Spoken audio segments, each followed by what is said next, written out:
রেওয়া মিলে দেওয়া আছে যন্ত্রপাতি 2,40,000 টাকা। সমন্বয় বলেছে 1/7/2024 তারিখে ক্রয়কৃত যন্ত্রপাতি 30,000 টাকা ভুলবশত ক্রয় হিসেবে অন্তর্ভুক্ত আছে।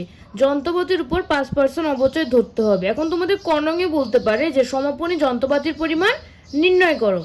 এখন যন্ত্রপাতির পরিমাণ বের করার জন্য প্রথমে আমাদের রেওয়া মিলের যন্ত্রপাতি দেওয়া আছে হচ্ছে 2,40,000 টাকা। যন্ত্রপাতিটা আমরা ক্রয় করছিলাম, এটা হচ্ছে যন্ত্রপাতির সাথে যোগ করতে হবে। তো প্রথমে আমরা যোগ করলাম যন্ত্রপাতি ক্রয়, যন্ত্রপাতি ক্রয়, এটা যোগ করলাম 30,000 টাকা। তাহলে আমাদের আসবে কত? 2,70,000 টাকা।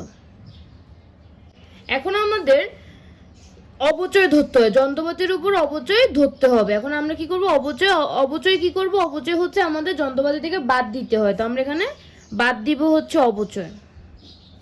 এখানে আমরা অবচয়ও লিখতে পারি অথবা পঞ্চীভূত অবচয়ও লিখতে পারি। তো আমি এখানে অবচয় লিখলাম, তোমরা চাইলে এখানে পঞ্চীভূত অবচয়ও লিখতে পারো। 2,40,000 টাকার যে যন্ত্রপাতি তার উপর অবচয় ধরতে হবে। কয় পার্সেন্ট অবচয়? 5%। আমরা 5% করলে আমাদের আসবে হচ্ছে 12,000 টাকা।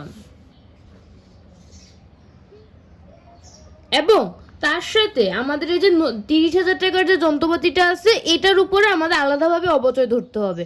এই যে আমরা 1/7/2024 সালে যে যন্ত্রপাতি ক্রয় করছি, এখানে তো আমরা জুলাইয়ের 1 তারিখে ক্রয় করছি। তাহলে আমরা জুলাইয়ের 1 তারিখে ক্রয় করলে July, August, September, October, November, December আমরা হচ্ছে 6 মাসের অবচয় আমরা ধরবো। এই যন্ত্রপাতির এই যে 30,000 টাকার যন্ত্রপাতি যেটা, এটার উপরে আমরা হচ্ছে 6 মাসের অবচয় ধরবো শুধু।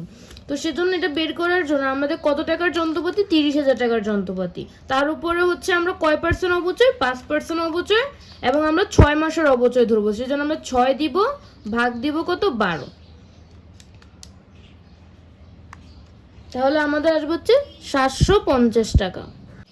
তো আমাদের এই 750 এবং 12,000 যোগ করলে আমাদের আসবে হচ্ছে 12,750। তো আমরা এখন কি করব? আমরা যে 2,70,000 থেকে আমরা হচ্ছে অবচয় বাদ দিব হচ্ছে 12,750। তাহলে আমাদের আসবে কত টাকা?